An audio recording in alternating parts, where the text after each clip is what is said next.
Hi, welcome to the Throttle Cable. I'm Rob, and on this episode I'm going to be taking a look at track day helmets. So if it's something you're thinking of doing, getting a track day helmet yourself, I'll take you through some of the research I've done and what I've ended up buying. I'll give you a quick look around that helmet.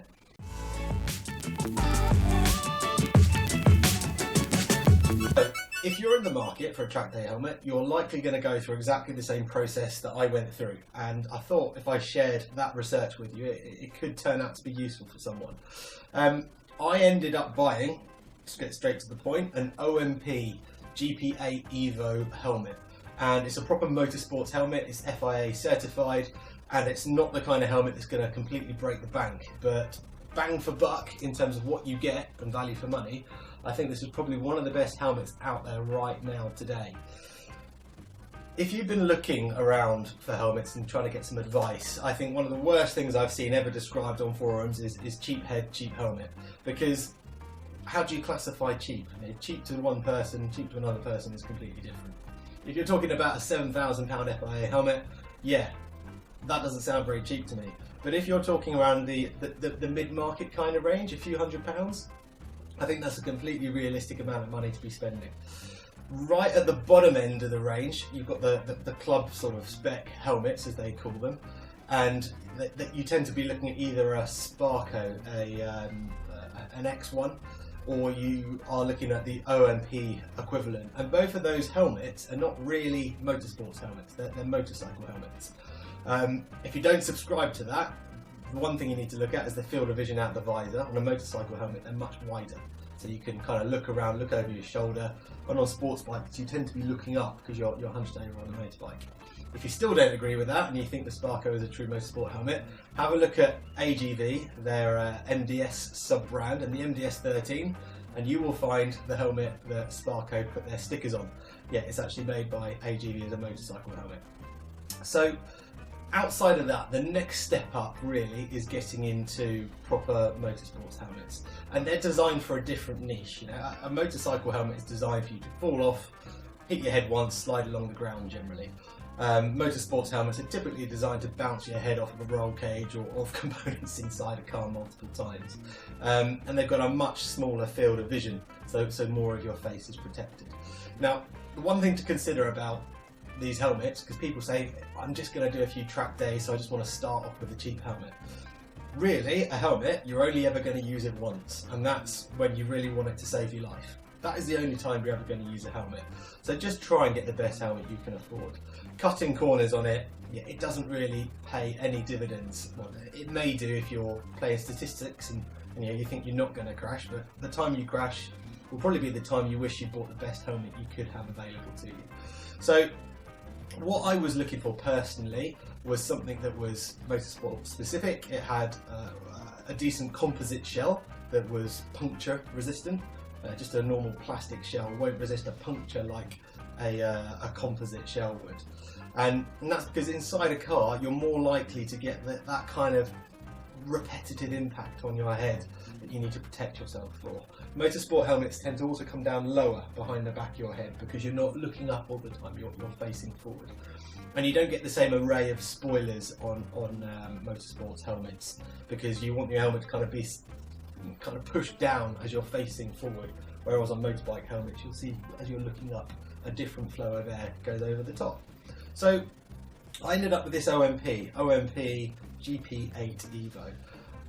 If you have a look at a company called YBRacing in the UK, they're one of the largest importers and distributors of OMP kit. They've got an amazing deal on this helmet at the moment, and I think it's £110 off of its list price, and it's sub £250 helmet, which is absolutely fantastic for what you get. Let me unbox it. Unboxing, crikey, I've become that YouTuber. If I get it out of its box here and quickly show you, get the helmet out. So what you've got, this is brand new, this helmet. Inside it does have a spoiler attachment you can put on the rear of the helmet if you so wish. Let me get this out of the bag. Here we go. This is the GP8, and I'll give you some better close-up shots of this in a moment. But essentially, it's a lovely composite shell. You can see from the visor at the front, if I lift this up, the smaller aperture of a motorsport specific helmet, and also the hands attachments on the rear. Now for me, I wanted to try and get all of the best bits of the helmet in a reasonably priced package. So by going for an FIA certified helmet, the 2015 standard, it's got fire retardant liners, obviously we've got hands posts. So if I'm ever in a harnessed car, I would much rather have a hands on me, because in a harness, your head takes all the impact, your body stops and your head keeps going forward. So hands posts are really, really important, and having a full hand setup so your head doesn't hyperextend.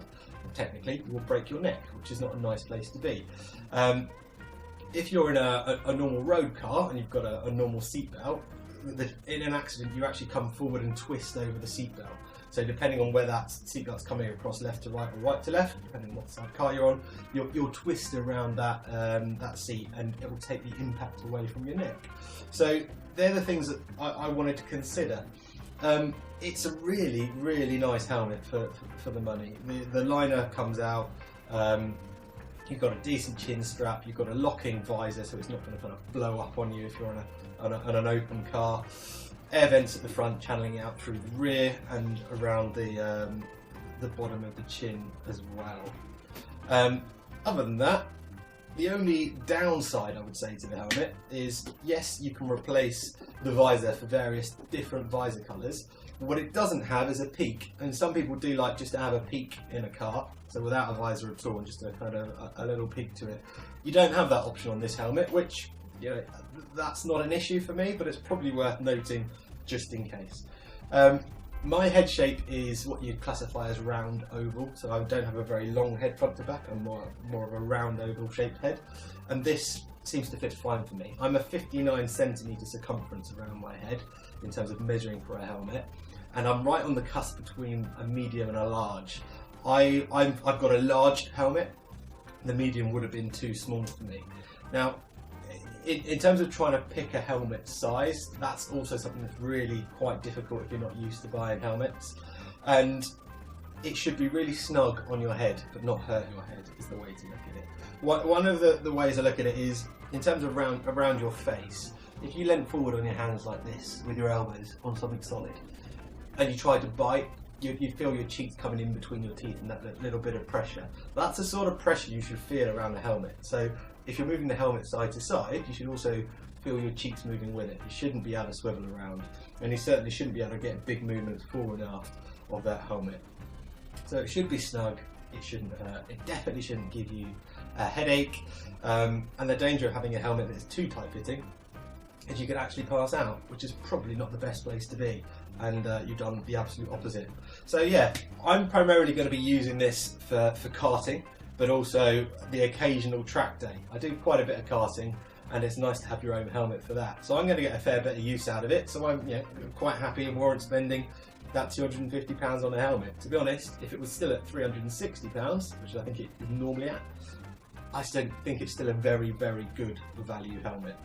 If you just want to buy hands posts on their own, they're normally going to set you back about 30, 40, 50 pounds anyway. And if you consider that is part of the helmet from day one, you've got a really great value helmet. So yeah, I'll give you a couple of close-up shots of the helmet and I can show you a bit more about it.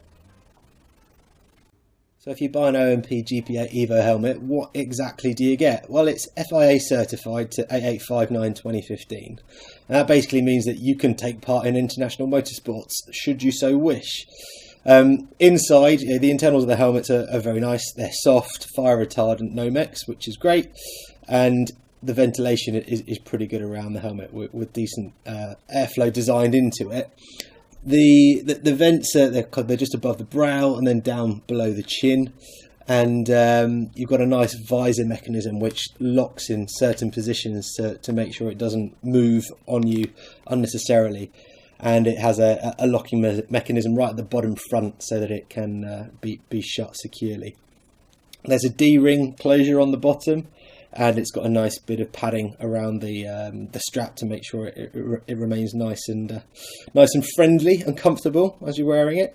It comes in, I think, about 7 different sizes, from extra small all the way up to extra large. As I say, the one I've got is a large. It's for a 59 to 60 centimetre head, essentially, and it comes with this clear visor. There's a couple of other visors you can buy for it, and they're like a gold and iridium sort of visors that you can have for a nice sunny day.